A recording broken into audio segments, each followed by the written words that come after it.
സ്നേഹം നിറഞ്ഞ ഇടതുപക്ഷ കൂട്ടായ്മയിലെ പ്രിയപ്പെട്ട പ്രവർത്തകരെ, ഏറ്റവും സ്നേഹം നിറഞ്ഞ സഖാക്കളെ, ഇന്ന് ഫെബ്രുവരി മാസം 20-ാം തീയതി ഇന്ത്യയുടെ രാഷ്ട്രീയ ചരിത്രത്തിൽ, ഇന്ത്യയുടെ ജനാധിപത്യത്തിൽ, ഇന്ത്യയുടെ മതനിരപേക്ഷതയിൽ വിശ്വസിക്കുന്ന ആളുകളെ സംബന്ധിച്ച്, ഇന്ത്യയിലെ പുരോഗമന ആശയങ്ങൾ കടന്നു വരണമെന്ന് വിചാരിക്കുന്ന മനുഷ്യരെ സംബന്ധിച്ച് ഏറെ ദുഃഖകരമായിട്ടുള്ള ഒരു ദിവസമാണ് ഫെബ്രുവരി 20 എന്ന് പറയുന്നത്.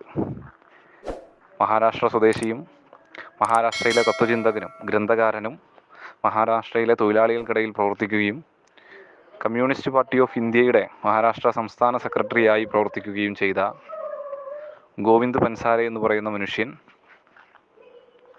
സംഘപരിവാർ സംഘടനകളാൽ കൊല ചെയ്യപ്പെട്ടിട്ട് ഇന്നേക്ക് 9 വർഷം പിന്നിടുകയാണ്.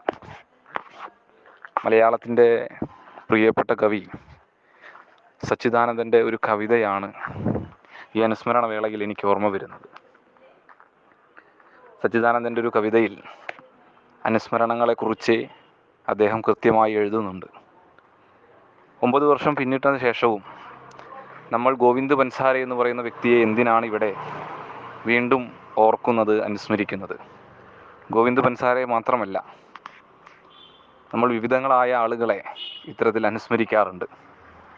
കഴിഞ്ഞ മാസം ജനുവരി 30-ാം തീയതിയാണ് മഹാത്മാഗാന്ധിയുടെ ഓർമ്മകൾ നാം പുതുക്കിയത്. ചെഗുവേരയെ നമ്മൾ അനുസ്മരിക്കാറുണ്ട്. അങ്ങനെ നിരവധിയാർന്ന മനുഷ്യരെ വിവിധങ്ങളായിട്ടുള്ള കാലയളവുകളിൽ നമ്മൾ അവർ മരണപ്പെട്ട ദിനങ്ങൾ ഓർത്തെടുത്തുകൊണ്ട് അനുസ്മരണങ്ങൾ സംഘടിപ്പിക്കാറുണ്ട്.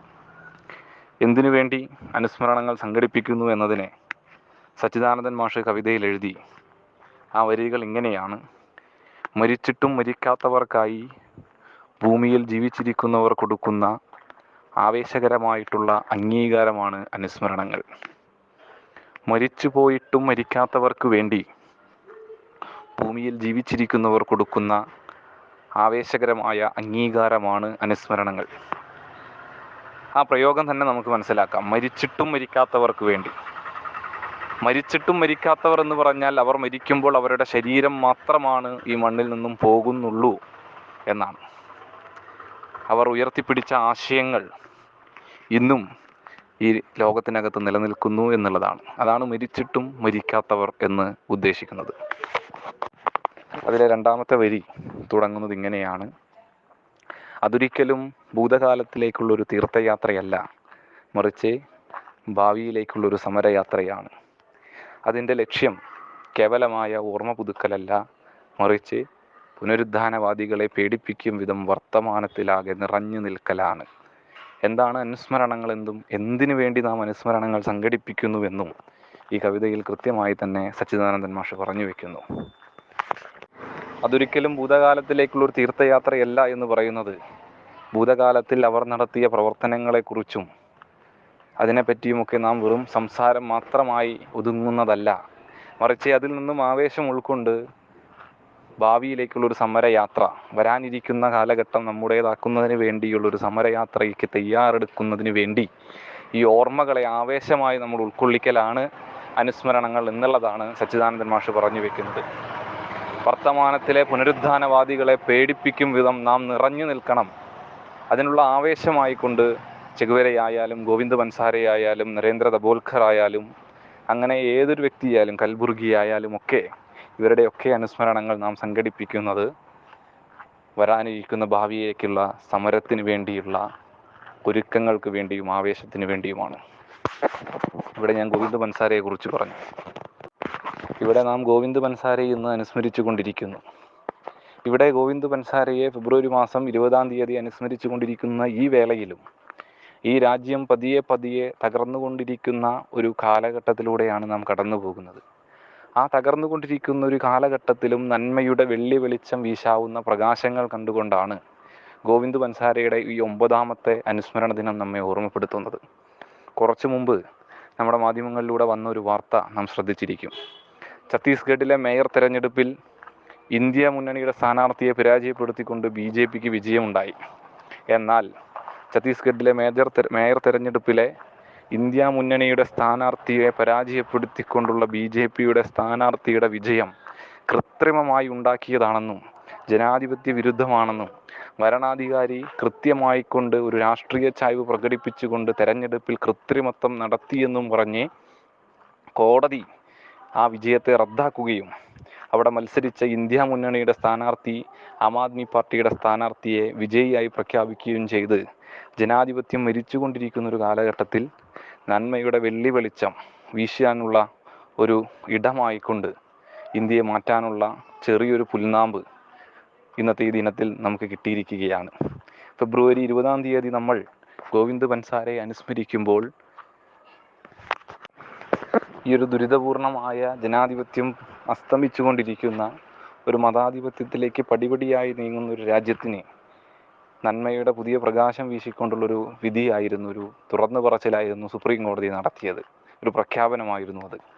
കുറച്ച് ദിവസങ്ങൾക്ക് മുമ്പാണ് രാജ്യത്തിനകത്തെ രാഷ്ട്രീയ പാർട്ടികൾ കോർപ്പറേറ്റുകളുടെ കയ്യിൽ നിന്നും വാങ്ങുന്ന പണത്തിൻ്റെ കണക്ക് പൊതുജനമധ്യത്തിൽ വെക്കേണ്ടതില്ല എന്ന നിലപാടിനെതിരായി ഇന്ത്യയിലെ communist party of India Marxist കോടതിയിൽ പോവുകയും ഒടുവിൽ സുപ്രീം കോടതി തന്നെ ഇലക്ട്രൽ ബോണ്ട് വിവാദവുമായി ബന്ധപ്പെട്ട് കൃത്യമായി കോർപ്പറേറ്റുകളുടെ കയ്യിൽ നിന്നും വാങ്ങിയ പണം എത്രയെന്ന് പൊതുജനമധ്യത്തിൽ അടയാളപ്പെടുത്തണമെന്ന വിധി സമ്പാദിച്ചത്. അപ്പോൾ നമ്മൾ ഇന്ന് വല്ലാത്തൊരു കാലഘട്ടത്തിലൂടെയാണ് കടന്നു പോകുന്നതെന്ന് ഞാൻ സൂചിപ്പിച്ചു. ജനാധിപത്യം പടിപടിയായി ഇല്ലാതാക്കുന്നതിനുള്ള ശ്രമങ്ങൾ നടത്തിക്കൊണ്ടിരിക്കുന്നൊരു വേളയിലും ജനാധിപത്യം സംരക്ഷിക്കുന്നതിനുള്ള നയങ്ങൾ ഉണ്ടായിക്കൊണ്ടിരിക്കുന്നു. അതിൻ്റെ ഭാഗമായാണ് communist party of India Marxist കോടതിയിൽ പോയതിൻ്റെ ഭാഗമായി ഇലക്ട്രൽ ബോണ്ടിൽ കോർപ്പറേറ്റുകളുടെ കയ്യിൽ നിന്നും വാങ്ങിയ പണത്തിൻ്റെ കണക്ക് പ്രസിദ്ധീകരിച്ചതും ആ കോർപ്പറേറ്റുകളുടെ കയ്യിൽ നിന്ന് വാങ്ങിയ കണക്ക് പ്രസിദ്ധീകരിച്ചപ്പോൾ അതിലേറ്റവും അടയാളപ്പെടുത്താവുന്ന ഒന്ന് എന്ന് പറയുന്നത് ഇന്ത്യയിലെ എല്ലാ ചെറുകിട പാർട്ടികളും, ഒരു സംസ്ഥാനത്തിൽ മാത്രം ചെറിയ സ്വാധീനമുള്ള പാർട്ടികൾ പോലും ഭീമമായ തുക കോർപ്പറേറ്റുകളുടെ കയ്യിൽ നിന്നും വാങ്ങിയിട്ടും ഇന്ത്യയുടെ communist party of India Marxist എന്ന് പറയുന്ന ഒരു പാർട്ടി മാത്രമാണ് കോർപ്പറേറ്റുകളുടെ കയ്യിൽ നിന്നും ഒരു രൂപ പോലും സംഭാവനയായി സ്വീകരിക്കാതെ ഇന്ത്യൻ രാഷ്ട്രീയത്തിൻ്റെ ജനാധിപത്യത്തിൻ്റെ അന്തസ്സ് കാത്തത് എന്ന് വലിയ കാര്യം കുറച്ച് ദിവസങ്ങൾക്ക് മുമ്പ് നാം കണ്ടു. ഗോവിന്ദ് പൻസാരയെ അനുസ്മരിക്കുന്ന ഈ വേളയിൽ ഞാനിതൊക്കെ പറയാനുള്ള കാരണം, ഗോവിന്ദ് പൻസാരയെ അനുസ്മരിക്കുന്ന ഒരു വേളയിൽ ഞാൻ ഈ കാര്യങ്ങളെല്ലാം എടുത്തു പറയാനുള്ള എൻ്റെ കാരണം എന്താണെന്ന് വെച്ചാൽ, പൊരുതാനുള്ള അവസാനത്തെ കച്ചിത്തുരുമ്പും നമ്മുടെ രാജ്യത്ത് നിന്നും ഇല്ലാതായിട്ടില്ല എന്ന് സഖാക്കളെ ഓർമ്മപ്പെടുത്താനാണ്. പൊരുതിയതിൻ്റെ ഭാഗമായി മരണപ്പെട്ടു പോയ ആളാണ് ഗോവിന്ദ് പൻസാരെ. ഗോവിന്ദ് പൻസാരെ മരണപ്പെടുമ്പോൾ 82 വയസ്സായിരുന്നു പ്രായം. അപ്പോൾ നമ്മൾ നോക്കണം, 82 വയസ്സ് മാത്രം പ്രായമുള്ളൊരു മനുഷ്യനെ 5 പേർ ചേർന്ന് ഭാര്യയുടെ ഒപ്പം നടക്കാൻ പോകുന്ന വഴിയിൽ വെച്ച് തടഞ്ഞു നിർത്തുകയും ഭാര്യയെയും അദ്ദേഹത്തെയും ബുള്ളറ്റുകൾ കൊണ്ട് മുഖം മറച്ചെത്തി വെടിവെച്ച് ഇടാനുള്ളതിനെ മാത്രം എന്ത് തെറ്റാണ് ഗോവിന്ദ് പൻസാര ചെയ്തത്? 82 വയസ്സായ ഒരു വന്ധ്യവയോധികനാണ്. അദ്ദേഹത്തെ ഇല്ലായ്മ ചെയ്യാൻ മാത്രം എന്തുമാത്രം ഭീഷണിയാണ് ഈ പറയുന്ന സംഘപരിവാർ പ്രവർത്തകർക്ക് അദ്ദേഹം നൽകിയത്? തൻ്റെ എഴുത്തുകളിലൂടെ രാജ്യത്തെ പുരോഗതിയിലേക്കും പുരോഗമനത്തിലേക്കും നയിച്ചു എന്നുള്ളതാണ് പ്രധാനപ്പെട്ട കാരണം. ഈ വധവുമായി സാമ്യത തോന്നുന്ന ചരിത്രത്തിൻ്റെ ഏടുകൾ നമുക്ക് മുമ്പിലുണ്ട്. ഗോവിന്ദ് പൻസാര മരണപ്പെടുന്നത് 2015 ഇതിനു മുമ്പ് ഇതേ രീതിയിൽ മരണപ്പെട്ടൊരു മനുഷ്യനെ നമുക്ക് എല്ലാവർക്കും അറിയാം. 1948 ജനുവരി മാസം 30 ഡൽഹിക്ക് തൊട്ടടുത്തുള്ള ബിർള മന്ദിർ എന്നറിയപ്പെടുന്നൊരു പ്രാർത്ഥനാ മണ്ഡപം, അവിടെ വെച്ച് വൈകിട്ട് 5:17 സംഘപരിവാർ സംഘടനയുടെ പ്രവർത്തകനായിട്ടുള്ള നാഥുറാം വിനായക് ഗോഡ്സെയുടെ വെടിയേറ്റുകൊണ്ടാണ് ഇന്ത്യയുടെ രാഷ്ട്രപിതാവും കൊല ചെയ്യപ്പെടുന്നത്. മഹാത്മാഗാന്ധി കൊല്ലപ്പെടുന്നതിൻ്റെ കാരണം എന്തു പറഞ്ഞാൽ ഇന്ത്യയുടെ മതേതരത്വം നിലനിൽക്കാൻ വേണ്ടി പ്രവർത്തിച്ചു എന്നുള്ളതാണ്.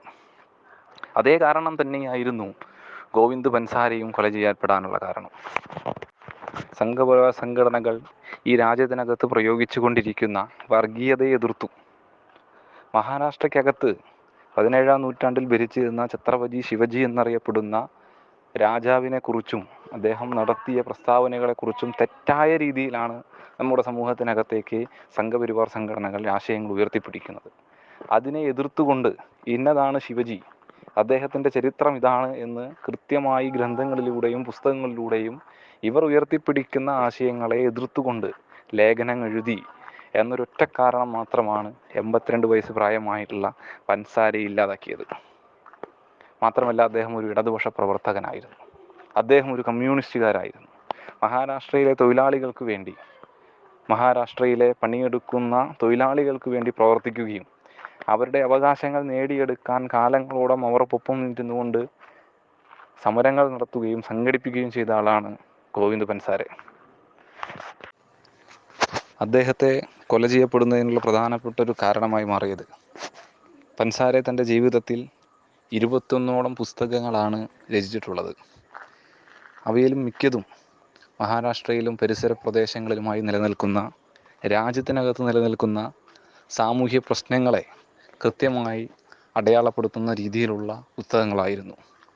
അതിൽ അദ്ദേഹത്തെ വധശ്രമത്തിലേക്ക് കൊണ്ടെത്തിക്കുന്ന വിധത്തിലേക്ക് സംഘപരിവാർ സംഘടനകളെ ചൊടിപ്പിച്ചത് ശിവജി കോൻ ഹോട്ട എന്ന പേരിൽ ശിവജി ആരായിരുന്നു എന്നതിനെ മറാത്തി ഭാഷയിലുള്ള പരിഭാഷപ്പെടുത്തിയ ഒരു പുസ്തകമായിരുന്നു. ആരായിരുന്നു ശിവജി? സംഘപരിവാർ സംഘടനകൾ ഉയർത്തിപ്പിടിക്കുന്ന തരത്തിലുള്ള ഒരാളായിരുന്നോ ശിവജി? അതോ ചരിത്രത്തിൽ അദ്ദേഹത്തെ എങ്ങനെയാണ് അടയാളപ്പെടുത്തിയിരിക്കുന്നത് എന്ന് വിവരിക്കുന്ന തരത്തിലുള്ള ഒരു പുസ്തകമായിരുന്നു ശിവജി കോൻ ഹോട്ട എന്നുള്ളത്.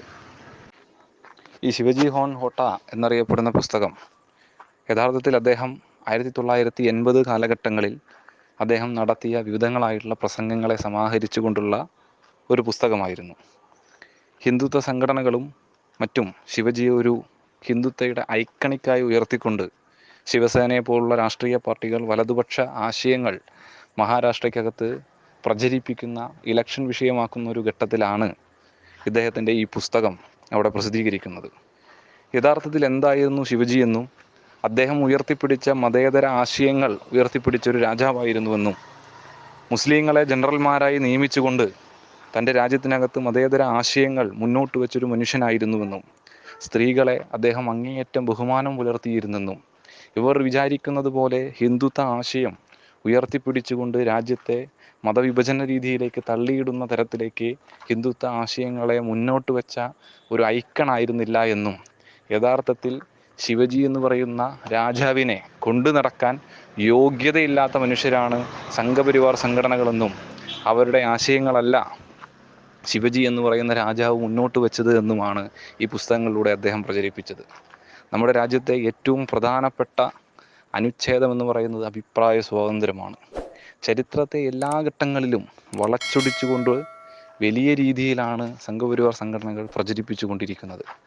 ഈ വർത്തമാന കാലഘട്ടത്തിൽ പോലും സവർക്കറുടെ ചരിത്രം പോലും മാറ്റി എഴുതിക്കൊണ്ട്, സ്വാതന്ത്ര്യ സമര കാലത്ത് സവർക്കർ മാപ്പ് എഴുതി കൊടുത്തത് ഗാന്ധിജിയുടെ നിർദ്ദേശപ്രകാരമാണ് എന്ന തരത്തിലേക്ക് ചരിത്രത്തെ ഇല്ലായ്മ ചെയ്തുകൊണ്ട് പ്രചരിപ്പിക്കുന്ന ഒരു അവസ്ഥയിലാണ് എന്താണ് ചരിത്രമെന്ന് വസ്തുതാപരമായി ശിവജിയെക്കുറിച്ച് എഴുതിക്കൊണ്ട് അദ്ദേഹം അവിടെ പ്രസിദ്ധീകരിക്കുന്നത്. ആ പ്രസിദ്ധീകരണമാണ് അവിടുത്തെ സംഘപരിവാർ സംഘടനകളെ ചൊടിപ്പിക്കുന്നതും ആ ദേഷ്യത്തിൻ്റെ അടിസ്ഥാനത്തിലാണ്, ആ വിമർശനത്തിൻ്റെ അടിസ്ഥാനത്തിലാണ് 2015 ഫെബ്രുവരി മാസം 16-ാം തീയതി അദ്ദേഹത്തെ കൊല്ലാനുള്ള തരത്തിലേക്ക് അവർ നീങ്ങുന്നതും.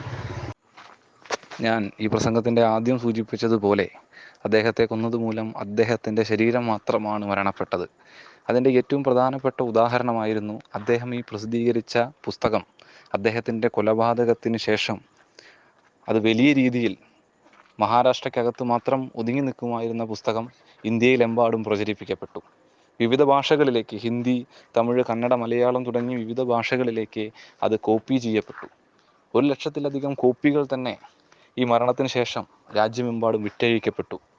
വലിയ രീതിയിൽ ഈ രാജ്യം മതേതരത്വത്തെ ഉയർത്തിപ്പിടിക്കുന്നു എന്നുള്ളതിൻ്റെ ഏറ്റവും ദൃഷ്ടാന്തമായ ഉദാഹരണമായി ഈ പുസ്തകത്തിൻ്റെ വിൽപ്പന. ആളുകൾ ശിവജിയെക്കുറിച്ച് ഈ പുസ്തകങ്ങളിലൂടെ വായിച്ചറിയാൻ തുടങ്ങി. എന്നാൽ അദ്ദേഹത്തിൻ്റെ മരണശേഷവും അദ്ദേഹത്തിനോട് വലിയ ക്രൂരതയാണ് ഈ രാജ്യത്തെ ഭരണകൂടം കാണിച്ചുകൊണ്ടിരിക്കുന്നത്. അദ്ദേഹത്തെ കൊന്ന് 9 വർഷങ്ങൾ പിന്നിട്ടിട്ടും ആ കേസിലെ മുഴുവൻ പ്രതികളെയും പിടിക്കാനായി മഹാരാഷ്ട്ര സർക്കാരിന് കഴിഞ്ഞിട്ടില്ല എന്നുള്ളത് അതിൻ്റെ അവസ്ഥ എത്ര ഭീകരമാണെന്ന് നമ്മളെ കാണിക്കുന്നു. ഒരു ഗോവിന്ദ് പൻസാരെ മാത്രമല്ല ഇന്ത്യയിൽ ഈ തരത്തിൽ അഭിപ്രായം തുറന്നു പറഞ്ഞതിൻ്റെ പേരിൽ സംഘപരിവാറിനെതിരായി പുസ്തകങ്ങൾ എഴുതി അഭിപ്രായങ്ങൾ പറഞ്ഞു പ്രസംഗിച്ചു എന്നതിൻ്റെ പേരിൽ മരണപ്പെട്ടിട്ടുള്ളത്. നമുക്കറിയാം, 2017 മരണപ്പെട്ട ഗൗരി ലങ്കേഷ് ഗോവിന്ദ് പൻസാരയെ പോലെ തന്നെ എഴുതിയതിൻ്റെ പേരിൽ, അഭിപ്രായങ്ങൾ പറഞ്ഞതിൻ്റെ പേരിൽ വെടിവെച്ച് കൊല്ലുകയായിരുന്നു.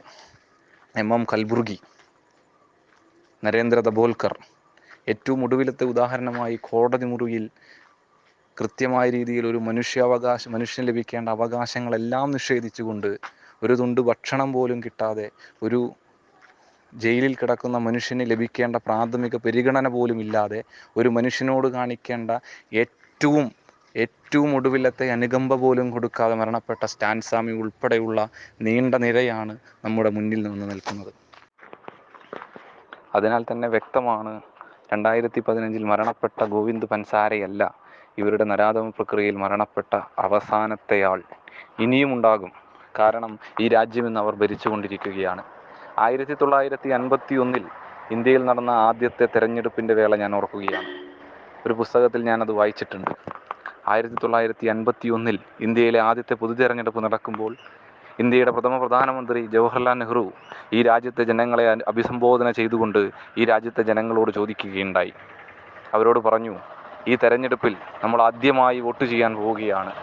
ഈ തെരഞ്ഞെടുപ്പിൽ നാം ആരെ പരാജയപ്പെടുത്തണം, അല്ലെങ്കിൽ ആര് വിജയിച്ചാൽ ഇന്ത്യൻ ജനാധിപത്യം പരാജയപ്പെടും. നെഹ്റു തന്നെ അതിനുള്ള ഉത്തരവും പറഞ്ഞിരുന്നുണ്ട്. അതിലൊന്ന് RSSൻ്റെ ആശയങ്ങളെ പരാജയപ്പെടുത്തുക എന്നാണ്.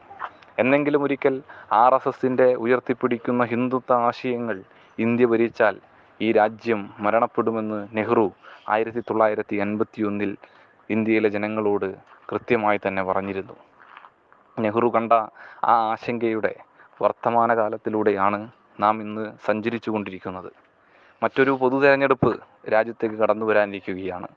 3ാം തവണയും അധികാരത്തിലേക്ക് എന്ന മുദ്രാവാക്യം ഉയർത്തിപ്പിടിച്ചുകൊണ്ട് പരാജയപ്പെട്ടിടത്തു കൂടി പണത്തിൻ്റെ സ്വാധീനം ഉപയോഗിച്ചുകൊണ്ട് MLA-മാരെയും ജനപ്രതിനിധികളെയും പിടിച്ച് തങ്ങളുടെ പാളയത്തിലെത്തിച്ച് ഏത് നെറികെട്ട കളിയും കളിക്കാൻ വേണ്ടി തയ്യാറെടുത്തുകൊണ്ടുള്ള ഒരു ഭരണകൂടം രാജ്യം ഭരിച്ചുകൊണ്ടിരിക്കുകയാണ്.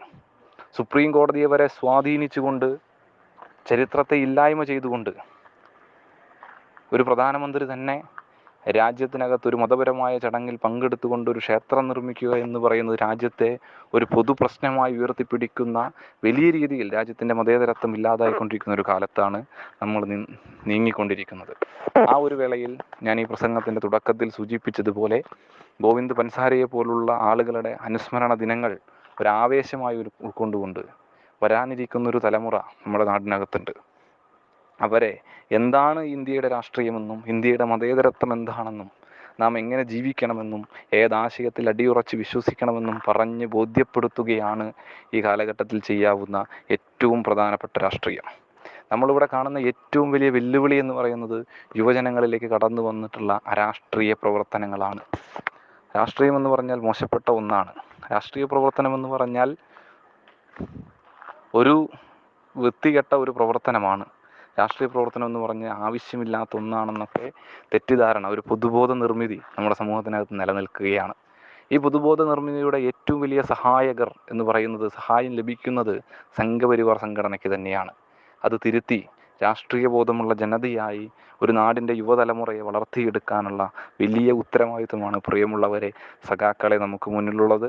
ആ ഉത്തരവാദിത്തത്തിലേക്ക് നീങ്ങുന്നതിനെ ഇത്തരത്തിലുള്ള അനുസ്മരണ ദിനങ്ങൾ വലിയ ആവേശമായി ഉൾക്കൊണ്ടുകൊണ്ട് നമുക്ക് മുന്നോട്ട് പോകണം എന്ന് മാത്രം പറഞ്ഞുകൊണ്ട് ഇത്രയും നേരം എൻ്റെ ഈ പ്രഭാഷണം ശ്രവിച്ചുകൊണ്ടിരുന്ന മുഴുവൻ സഖാക്കളെയും അഭിവാദ്യം ചെയ്തുകൊണ്ട് നന്ദി, നമസ്കാരം.